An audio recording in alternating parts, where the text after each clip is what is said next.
Hello guys, I'm Pickles Parker, and today I will be reviewing a Doctor Who episode. We've reviewed Rose, School Reunion, and Asylum of the Daleks, and now, to complete phase 1 of my Doctor Who reviews, I will be reviewing the 12th Doctor story, Extremis. Enjoy!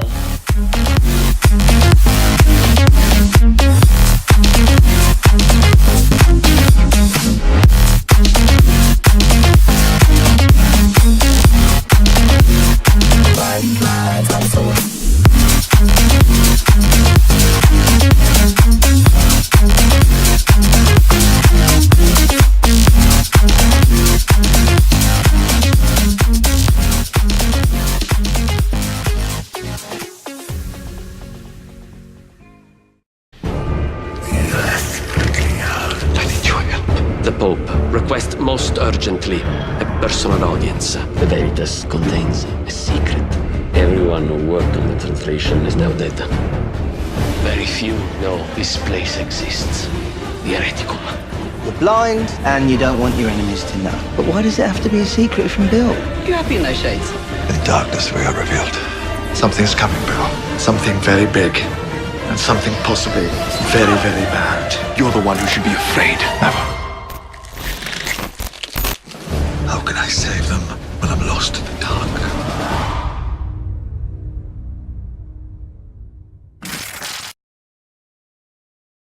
Just a quick synopsis. So, the Doctor's blind, obviously, from oxygen, so he's still blind, and the Pope comes to him to take him to the Vatican, because there's an ancient text in the Vatican called the Veritas, which when anybody reads it, commits suicide, and it's been leaked onto the internet. So the Doctor goes there and he has to read it. Obviously, he's blind.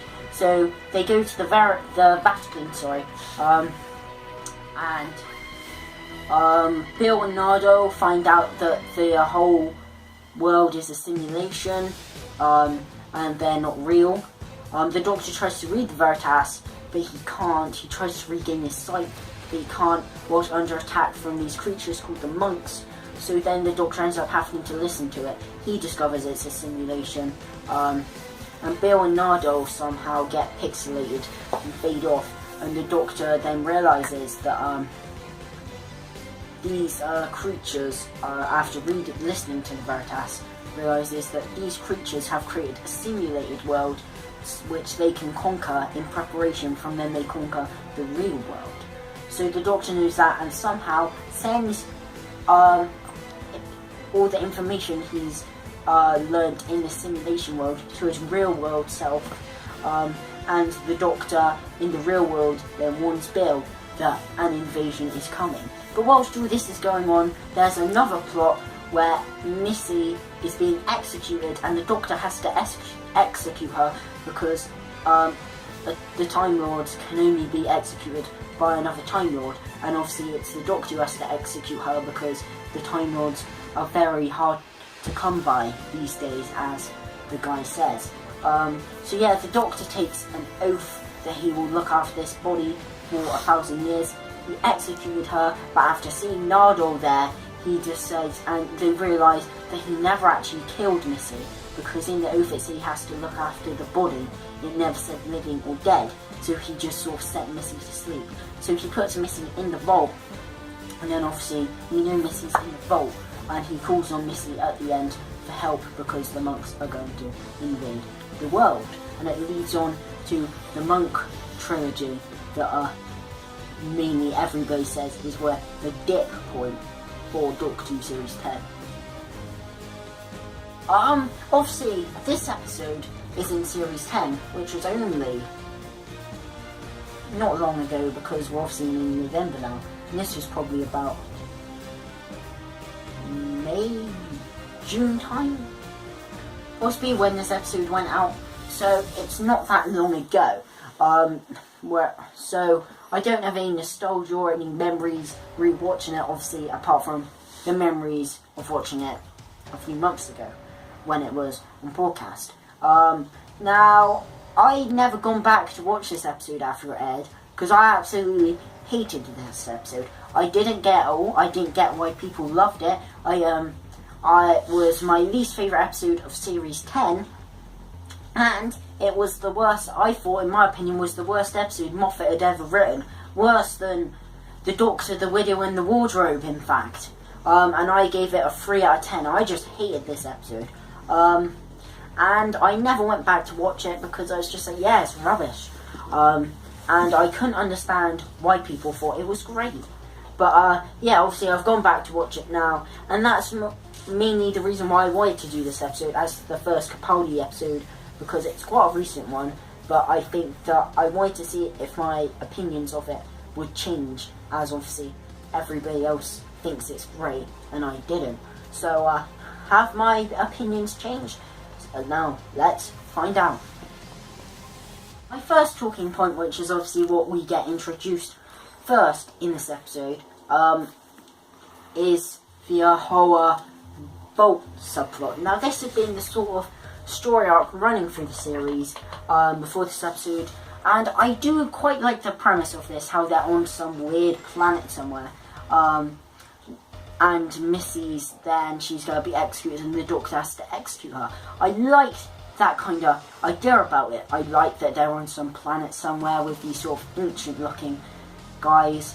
It's not explained how Missy, because she makes a passing line that, where she says where the Doctor's been, and she's like, well, yeah, that's the words among the Daleks, and that's all you hear, because obviously we've seen Series 10 now, so we know that it's never Missy dies at the end of The Doctor Falls, and we never get what was promised to us after the end of the Series 9 opener, The Witch is Familiar, with the potential Missy Dalek team-up, which we never got to see.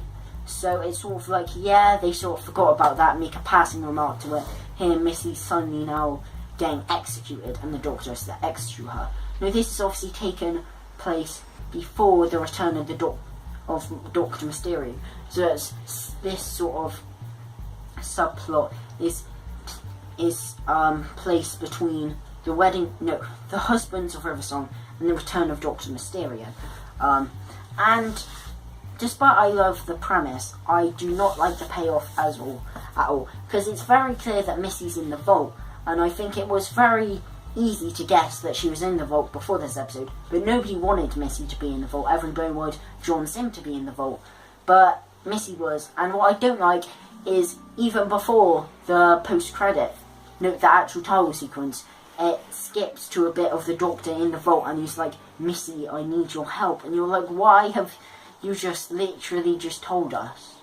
Like, even if they had Missy in this subplot, why can't have they just played it out till the end? But they didn't. They tell you straight away, which I'm not a fan of. It sort of ruins the whole vault idea. And the problem is with this subplot is it doesn't. You see, you can have some flashback subplots, but they always have a link with the episode.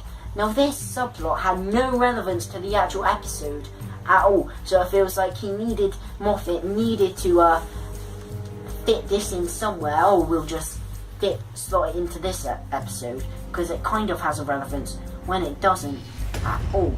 And I think with the Doctor saying to Missy to help him, which never happens, because you think the next episode's the Pyramid at the End of the World, where we don't see Missy at all, so it doesn't really make sense. So this subplot, I like the premise, but it is just a terrible payoff, and it doesn't fit in this episode at all, really.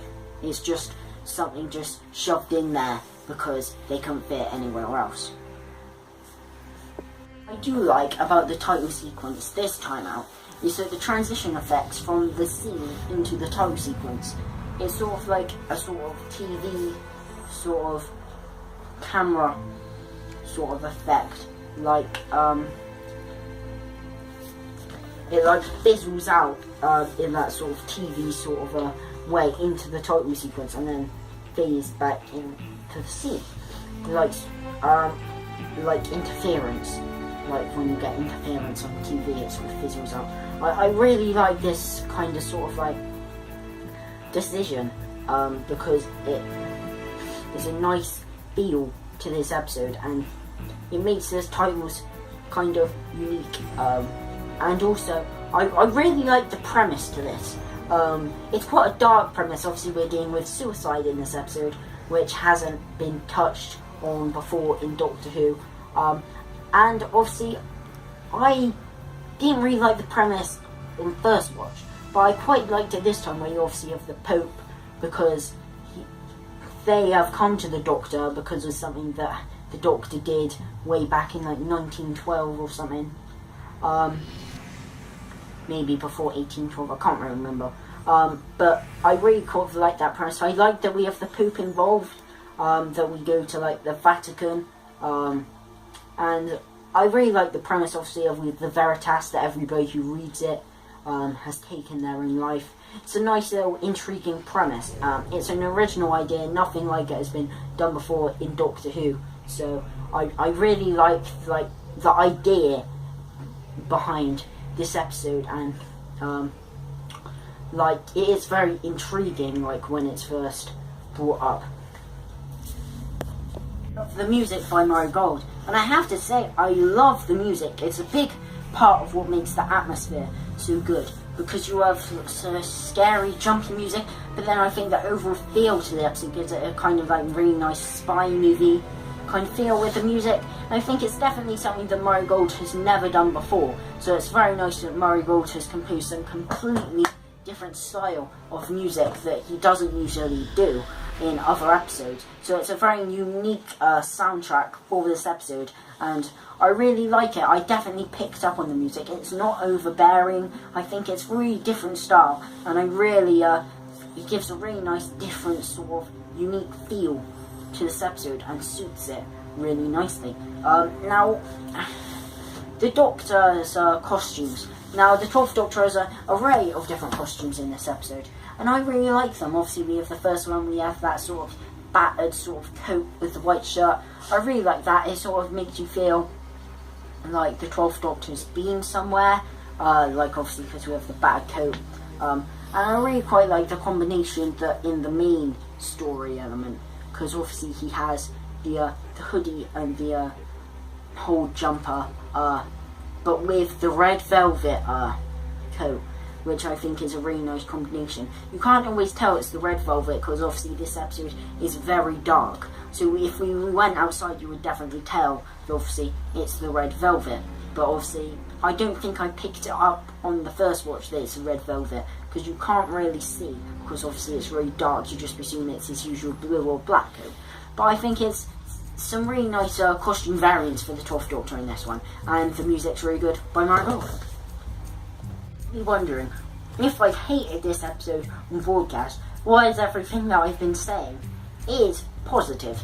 Now, because we've reached the point where this episode goes downhill, and that's when they're in the Vatican, and then they suddenly see that light in the wall, and I think the episode slightly goes downhill after that.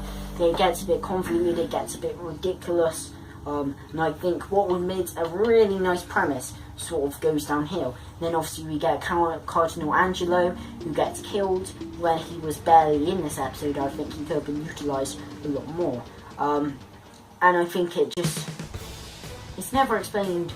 Well, obviously it is explained, but it's never.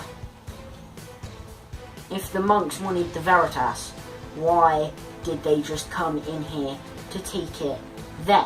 That what they had, this whole simulation, they could have just stopped the Veritas from ever being created. Why did they need to come there at that exact moment to try and take it away from the Doctor? It doesn't make sense.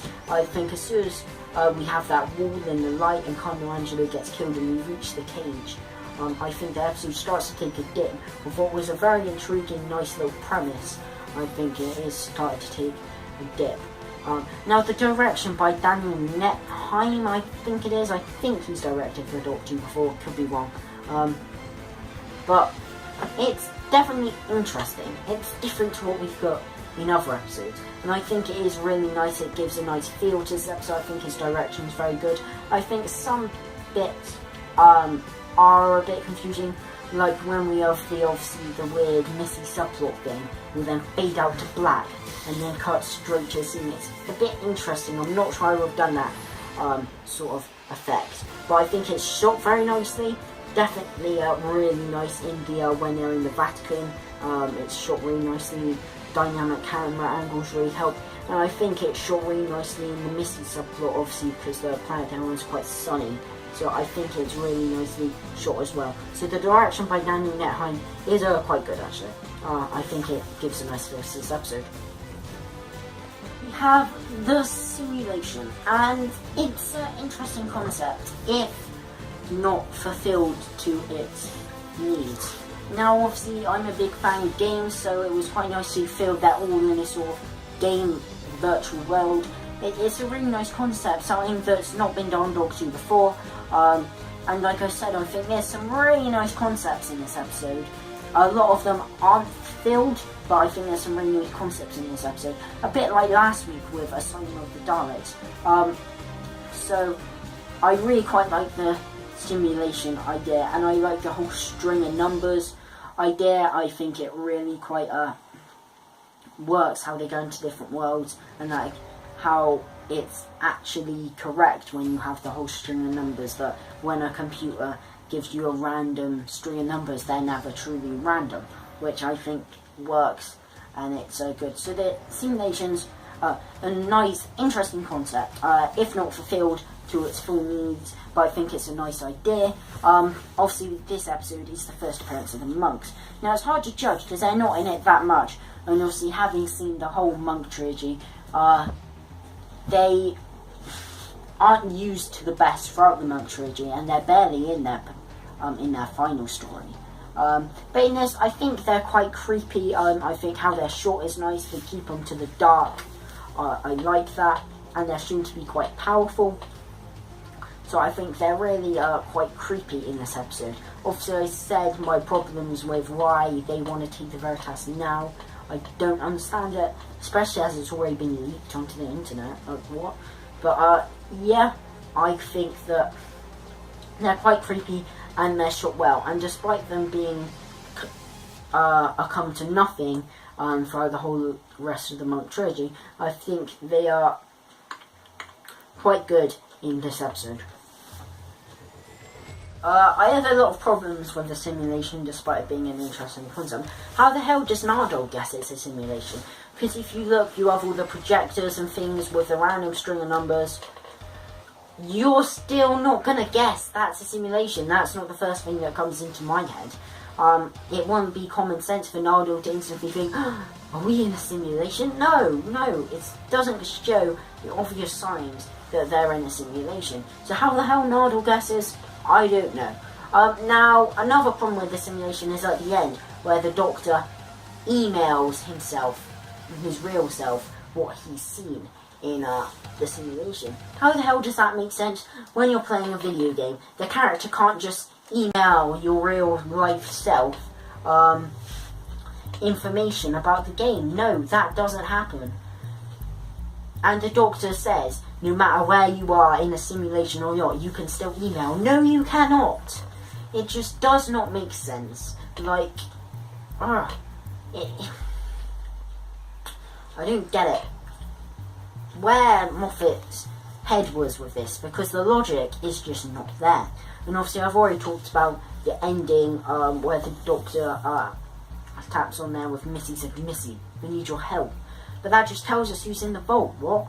And the thing is when you look at Pyramid at the end of the world, Missy's not even in it, so what happens after that scene, I don't know. Are we just supposed to presume Missy doesn't even answer? I don't know. But yeah. What can you do, it's Moffat. On to the cast. So we have Peter Capaldi, who obviously plays the Doctor. Now, he's great in this episode. I think he gives a stellar performance, very similar to what Matt Smith does in Asylum of the Daleks. Very good at the dark stuff, and Capaldi, I sometimes have a problem where he looks uncomfortable with the funny lines, but with a few funny lines that are in this episode, he pulls off, and I think what makes this episode wouldn't be as good without Capaldi's stellar performance. He's really good in this episode with obviously the dark stuff, and I think he takes it seriously, and his Doctor totally suits this episode. Earl Mackey, who plays Bill, and not much to say. Bill is mostly sidelined in this episode, but when she does do something, I find her incredibly annoying. I think she's at her most annoying in this episode, and it's not one of Pearl Mackey's best performances. We have Matt Lucas, who obviously played Nardole. Now, he's really good in this episode. This is probably one of Nardole's best episodes throughout Series 10. I think he puts in a brilliant performance. He does have some very good writing for him to work with, but nonetheless, he puts in a brilliant performance. Yeah, really good. Love Nardole in this one. I have Michelle Gomez, who plays Missy. Now, I find it hard to judge because she's barely in it, but she's decent when she is. Obviously, she doesn't have much to work with. But I think, yeah, she's decent when she's on screen. Obviously, we hadn't seen Missy since the Season 9 opener before this episode. But yeah, she's good in it, it's just she's barely in it, really. So, hard to judge. Ado Invernizzi, who played Cardinal Angelo. Now, he's a good side character. He puts in a good performance, but he's killed off too early. I would have liked to see more of the character because of the little bit he's in. He is actually really good, but he just gets killed off too early. So, yeah, puts in a good performance, but want to see more. We have Joseph Long, who plays the Pope, and it's that guy from Turn Left again. Now, he's barely in it, so I can't say much, but he's quite funny when he is on screen, but he's barely in it in a speaking role. Arno Jeremiah, who plays Rafando, technically the head guy who is trying to get the Doctor to execute Missy. Now, he's quite good. Again, he's not in it that much, but then the subplot isn't featured that much to length. But yeah, he puts in a decent performance, and he sort of sells what the character is. Obviously, I've said I like the premise of the subplot, not the payoff, but I quite like the premise, and he fits in with that world quite nicely. Martino, who played Piero. Now, he's the guy in the lab who's trying to kill everybody. He's with the people who are going to kill themselves because they read the Veritas. And he's quite good. Again, not in it much, recurring theme. But he sells the madness of the character nicely, and where he's like banging on the table to get them to say the random numbers. He's mad, but he sells the madness quite nicely. Eric Qualiger, or however you say her name, he played Penny. So, Bill's date in this episode, not a good performance. I've said recurringly of the characters who are not in it much put in a brilliant performance and makes you want to see more. Where of this character, I'm quite unfortunate that she comes in for a little bit in the next episode, Pyramid at the End of the World. She's incredibly wooden and just plain annoying for even the little bits that she's in. So yeah, not a very good performance. Now, obviously I said that I hated this episode of broadcast, thought it was the worst episode of Series 10. Moffat's worse than Doctor Who in the Wardrobe.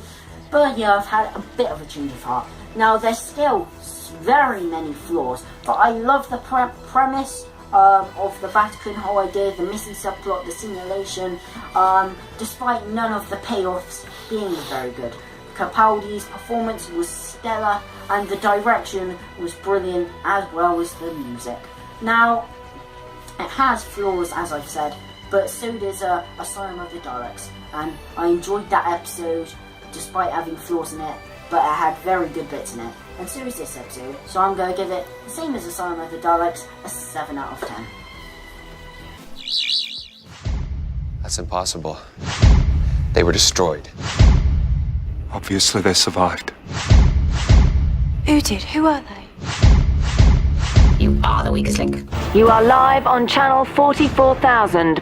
Please do not swear. You have got to be kidding. That's a compact laser deluxe. Where were you hiding that? You really don't want to know. I need security and I need it here right now!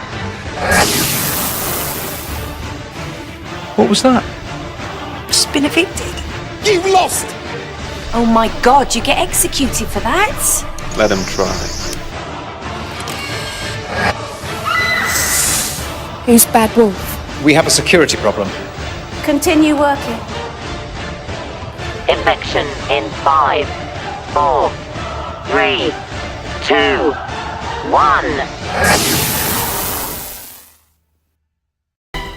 Please like this video if you have enjoyed it, and if you want to see more content from my channel, then please hit subscribe.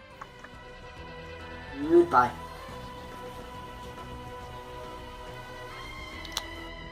So, hello Gary and Adam.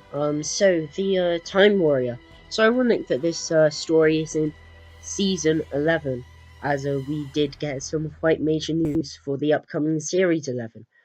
I love the medieval element to this story. The Sontarans look so good in black and silver, don't they?